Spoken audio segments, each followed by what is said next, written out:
Today I'm sharing with you my top 10 networking tips for introverts. And these are 10 specific tips to help you and me start making valuable connections. So let's do this, starting right now.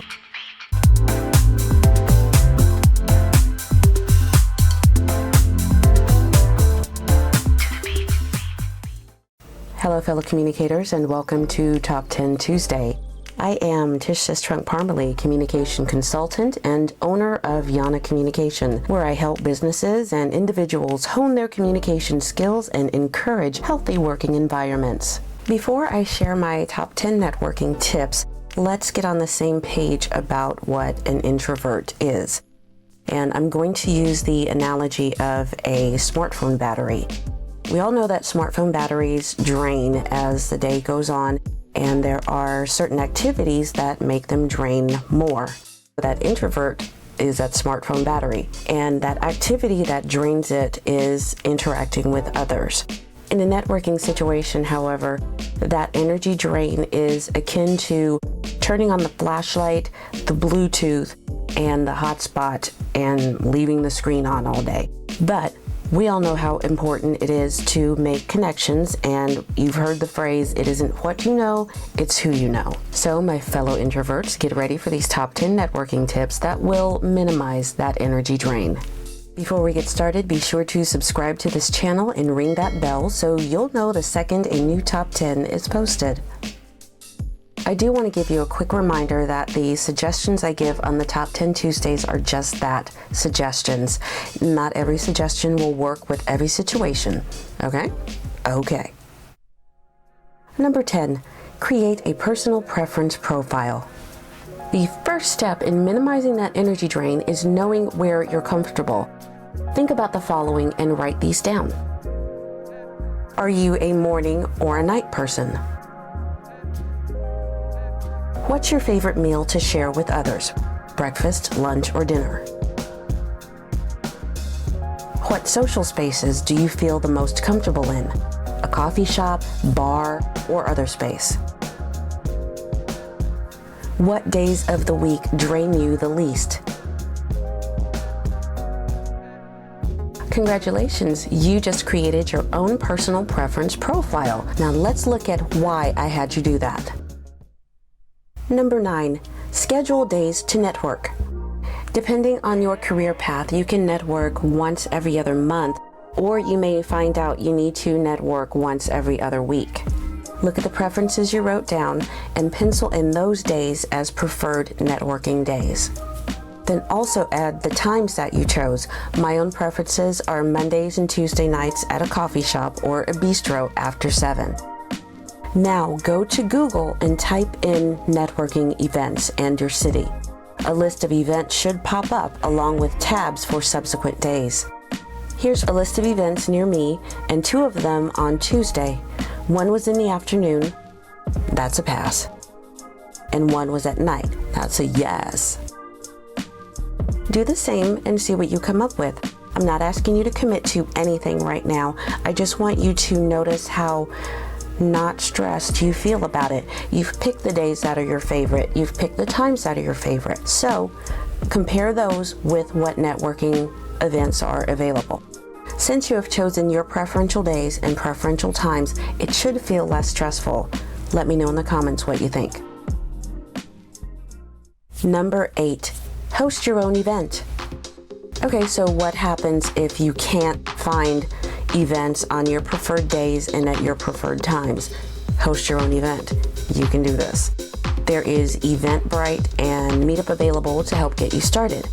I know it may seem really daunting and scary to host your own networking event, but doing this can work in your favor for 3 reasons. First, you'll have a list of who's attending. Second, the very first few gatherings won't have a lot of people. And third, there won't be a lot of people. Did I mention there won't be a lot of people? Especially if you name the mixer something like a networking unmixer for introverts. How cool would that be? 3 people would show up, tops. Number 7, start small. Until you get used to the networking scene, Starting off with a reasonable number of events keeps the drain of networking to a minimum. For this month, just start with one. Pick an event that speaks to you and register for it. If you do decide to host your own event, you can limit the number of attendees to go to your event. It can be 5 people or it can be 15, depending on your comfort level. Number 6, research and rehearse. One reason our introverted battery drains slowly around our friends and family is because we know them and we know what to expect for the most part. We know what topics they're going to talk about. We know how they feel about certain things, and we know their general emotional state, and we also kind of know what they're going to ask us. We can do the same thing for networking events. Write a list of the questions that you remember being asked at the last networking event you attended. Then write down your answer. It doesn't have to be a perfectly worded answer, but having a rough idea of knowing what you're going to say, that drains your battery just a little bit slower. If an organization is hosting the event, read their blog before you go. You'll have a little bit more knowledge about the hosts and about the events that they throw, and you'll also have something to share with the attendees. Even if you don't engage with people right away, having that knowledge will still put your mind at ease because you won't be expending energy feeling out of the loop and wondering what to talk about when you do decide to jump in a conversation. Number 5, ask thoughtful questions. The information that you may have learned about the host and the attendees may bring up some questions. Write those questions down as they come to you, and be sure they're not yes or no questions, like, do you like being in education? I want you to rephrase that question as, what do you like about being in education? That will definitely prompt a more thorough and passionate answer. And be aware that these questions that you're writing down are not to be held in your hand at the networking event. Leave them at home. I mean it. Don't bring them with you. That is an awkward moment waiting to happen if you're caught looking at that list. Number 4, be positive. Not everyone smiles as a default, so I'm not even going to suggest that. One bit of advice for introverts that has always annoyed me was being told to smile. Even though I possess resting nice face, I don't always smile, especially when my introvert battery is quickly draining. It took me until last year to realize that I don't have to smile all the time. And I'm so glad I remembered that because I would normally make this face. I'm going to try it when I'm just listening. What I would like to see happen, though, is for you to adopt a positive mindset while networking. I suggest this because you're going to be meeting people for the first time, and you don't want a person's first memory of you to be about how much you dislike the coffee. Let me remind you that misery does love company, and if you find someone to commiserate with, you too may be the sad sacks or sour grapes of the event. That is not a first impression you want to make. Now, should someone else approach you with a complaint, you can redirect a conversation back to a positive note. So, let's say a person approaches you and says, "Ugh, this coffee is the worst." Redirect with a nod and ask, "Oh, do you have a favorite coffee you like to drink? Because I've been looking for a more flavorful coffee and I need help." What that will do is let the complainer know that you are not here to complain, but to actually be positive, and they may or may not answer your question. I do want you to take note of something though.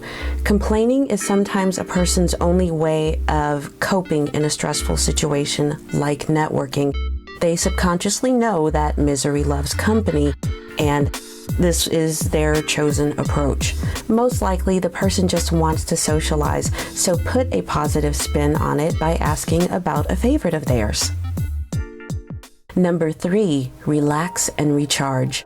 Even though every step we talked about earlier is meant to minimize that battery drain, there still will be a battery drain and you will still need to recharge after the event. So do yourself a favor and schedule time after the event is over for solitude and quiet.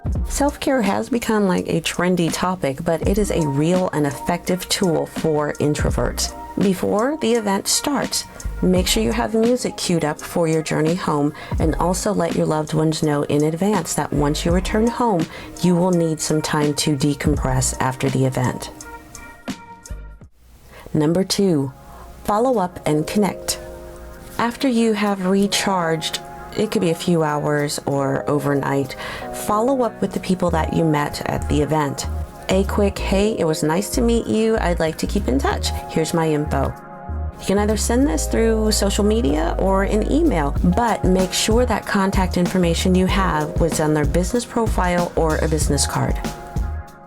Number 1, realize that you are not alone. You knew this was coming, didn't you? Of course you did. But it is true. You are not the only introvert at networking events. We can get so caught up in the stress of what to wear, what to say, and who to meet that we forget that up to 50% of the people there are feeling the same way. They may not show it. I mean, how do you show it? I don't show it, but our batteries are still draining. Being a positive, prepared, and understanding introvert will go a long way and help to put other introverts at ease and make the experience a bit more enjoyable for all. And there it is, 10 networking tips for introverts. I hope the tips have inspired you to at least give networking a try.